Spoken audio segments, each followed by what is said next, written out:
Hello and welcome to this very special edition on ET Now. Let me welcome on board on the sidelines of the Morgan Stanley India Investment Forum, Jonathan Garner, the Chief Asia Emerging Market Equity Strategist at Morgan Stanley, joining in on the show right now. Jonathan, hi, morning or rather afternoon almost. Welcome to ET Now. Tell me, what's the mood about India now that, it's well established? There's political stability, not just at the helm, but also various cabinet ministries. Yes, indeed. So I arrived in India about 48 hours ago, so I was following all the sort of ministerial appointments with a lot of interest. The conference is very well attended, and I think when you look at the performance of the Indian market, really the last 2 weeks or so, it's quite encouraging. I know we had sort of volatility on the election results day itself, but what you're starting to see is India resuming its outperformance, particularly of China, and it remains our largest overweight in emerging markets. Right. But Jonathan, tell me, despite all the positives, and not just now at the political front, but even if you look at the macroeconomics, be it the GDP growth, be it the tax collections, all of it, why is the FII and the FPI fraternity still sort of escaping India up until now? I mean, they're back, but just sporadically. Yes, there have been sort of moderate, I would say, outflows this year. One does have to bear in mind there are other thematics that are very strong in Asian investment right now. So we're also bullish on Japan. A very different sort of story. It's really an ROE recovery story in Japan. But that has attracted very large foreign institutional investor flows. And of course, we have the AI thematic, which is highly investable in Japan, Taiwan, and Korea. I wouldn't read too much into the fact that FII flows are moderately negative. I think the support from the domestic investor is important in India, but we're also likely to get structural upweighting in India by truly global funds over the next couple of years, now that India's weight in the EM index and global equities has risen so much. It's really quite a dramatic increase in weight. So those truly global investors are likely to be coming to India and buying, their first or second stock over the next couple of years. Jonathan, when it comes to India, is valuation also a concern? Yes, if you look at the outflows that you mentioned, that's more from the traditional emerging market Asia ex-Japan investor. And indeed, if you are a value investor, you would have a problem with the multiple that the market's trading on. But the point we make is that the growth multiple, i.e. around 22 times forward PE for MSCI India, is fully justified by superior earnings per share growth. MSCI India's dollar EPS has compounded 60 percentage points faster than overall EM in the last 3 years. So the farther out you look in terms of that forward multiple, the more, of course, it drops away. And we're really going through an unprecedented period of Indian earnings growth relative to, for example, China, where earnings have actually fallen in the last 3 years. So, that's the way that one can frame the debate. Other than Japan, Jonathan, and you did allude to China a couple of times, the conjecture is also that money is moving to markets like China as opposed to India because of the stark underperformance, the valuation being attractive right now because they've not done anything for the last 3 years. They haven't even come off from the COVID lows. Do you also sense there is the China threat to flows coming into India?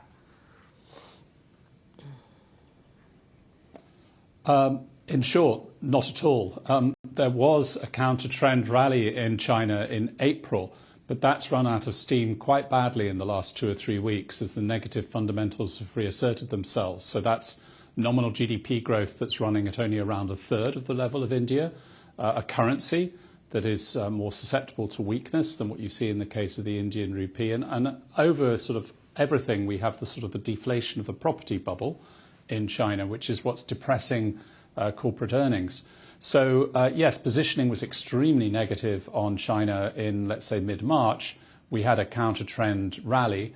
It's important to notice also that the beta or the volatility of the China market is systematically increasing as the fundamentals have weakened, whereas the volatility of the Indian market, if you just take aside the election day itself, which is obviously a unique event, the election results announcement, but in general, the beta of the Indian market has reduced, which is the characteristic of a secular bull market. So what we think is happening here in the last 2 weeks is that the secular bull trend in India is significantly reasserting itself, whereas the bear trend in China is again pushing that market down. When it comes to India, Jonathan, while you've established that it is your biggest overweight within the emerging market basket, but what would make you, be a sustainable bull in India? And I'm not talking about short term. Let's talk about 2 to 5 years hence, now that the political stability is well established. Well, we have been bullish for a considerable time, most of the last 3 years, and we made a formal statement in our year-ahead outlook that India would likely outperform again this year. I've talked quite a bit about China, but do bear in mind that we've also recently downgraded Mexico and also Indonesia. I won't go into the details, but if you look at the elections that have taken place recently, the stability in India, the fact that the core institutions that are so important for investors, so the court system, the independence of the central bank, that these are very much intact, is something that's likely to, again, keep investors focused on this market. Sure. That really brings me to what is investable in India, because what all the domestic money has done is run up some of the small and mid caps, or SMIDs as we call it now, a little ahead of their valuations. We were just stacking up how much the market has recovered at just an index level from the Tuesday lows, which is just about a week from now when the election result was announced, and the index tanked all across, and so did individual names. We're already up almost 20% on the small cap index alone, 15% on the mid cap, and 10% on the Nifty too. So where is it that you do see investable opportunity when it comes to India? Well, for our clients, they're inherently more interested in big cap because they obviously have a lot of money to deploy and they need that liquidity. So we like financials, consumer discretionary, industrials, and also real estate, where the market cap is maybe not so large. So some of the names that we recommend include ICICI Bank, Maruti Suzuki, Godrej on the real estate side. There's quite a broad array that you could invest in, but the key theme is really to go for the domestic demand plays across the piece, really, in India. Sure, that makes sense. And these are some of the blue chips of the blue chips within the sectors that you just talked about. That's ICICI Bank, Maruti, as well as Godrej Properties. The other debate in the market, Jonathan, of late has also been whether to stick with the PSUs, that's the public sector undertakings, or not, because again, they've run their course. Themes like railways, defense, etc. You've got the oil and gas a theme as well coming up right now. There's a huge thrust on power as well because of the increasing demand, because of the data centers as well, coming up in large sums here in India. What is your overall thesis on whether the government-owned companies are to be owned when it comes to India, if you want to play the story for the next 5 to 10 years? Yes, I would highlight two areas. I won't go into stock specifics, but the defence sector is certainly one that we've recommended exposure to in the past. We don't currently have it in the portfolio, but it's part of the overall what we call multipolar world thematic. And it's actually a sector that's playable not just here in India, but in Korea and Japan as well, where we also recommend those kinds of names. And then, yes, we've done a lot of work about the power needs of AI. And of course, India has a multiplicity of needs for additional power as it goes through this rapid phase of economic development. And so the right kind of power utility names make sense in India. And again, that's a thematic we've been writing a lot about recently. And there's ways to play that elsewhere in Asia, including actually in particular in Malaysia. The other emerging theme in the market here in India, and clearly the government's thrust also seems to be in that direction, Jonathan, is the renewable energy sector. I mean, we all know that that's the need of the hour and that's where the globe has to head eventually. But do you think India can play a major part, and are there enough investable opportunities when it comes to the renewable energy sector and even the derivatives that come out of it?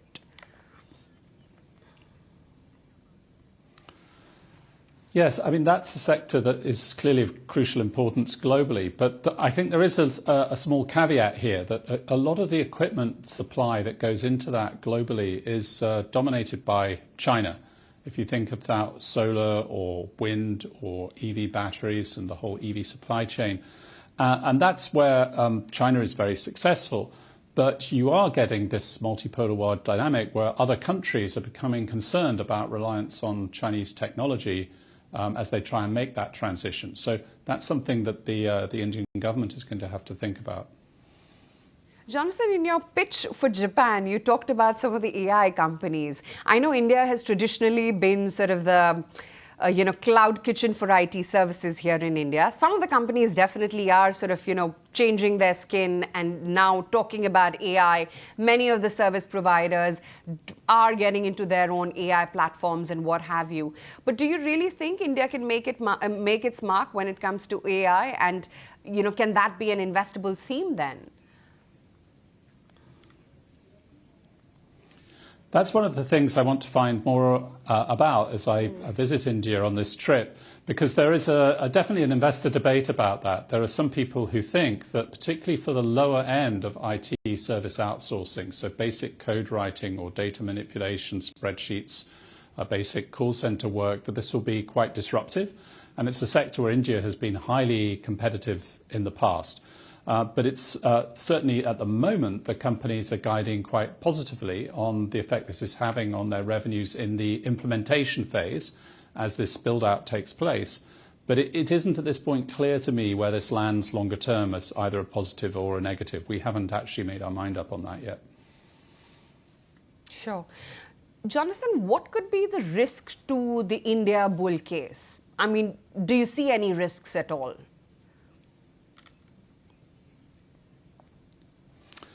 Well, I've just arrived here in Mumbai and the monsoon rains have arrived. It was extremely hot and difficult conditions here in recent weeks in India. And I do think that climate change is important and potentially can undermine some of the economic momentum that exists. And India does have challenges. It's not unique in our coverage in that regard. Parts of the southern Africa and certainly in Asia are suffering as well. There's been unprecedented heat in Southeast Asia also over the last couple of months. So I would highlight that as a really quite a pressing issue at the moment. I think some of the traditional issues around, let's say, oil import bill and that sort of thing, or vulnerability to Fed cycles, they've been much diminished now that the current and capital account situation in India is so much stronger. Essentially, the overall balance of payments is in surplus in India now. And that's why the currency has been so much more stable than in the past over this recent Fed cycle. So that one is probably less important, but the climate change thing is of some significance. Yeah, it is. And since you did talk about rains, I'm sure you must have maybe perhaps traveled already on some of the new bridges that at least the city of Mumbai has had. What is it that you're making of the infrastructure transition that we're seeing almost on a monthly basis here? Well, I've been coming to India for a long time now, and yes, it's interesting just coming to the conference. When I was travelling in, my driver was pointing out to me, indeed, we went over one of the newly constructed bridges. So yes, it's very visible, the infrastructure rollout. You can obviously see it in the data, in the roads and the railways, the port infrastructure, the power infrastructure, but there's nothing like seeing it yourself firsthand. Okay. Jonathan, you have a good stay here, and I'm sure that the rain gods are going to be hopeful. And trust me, yes, you did get that respite, given that you just came 2 days back to Mumbai. But good chatting with you. Thank you so much for your time. Yes, thank you for having me. If you like this video, then like, share and subscribe to ET Now.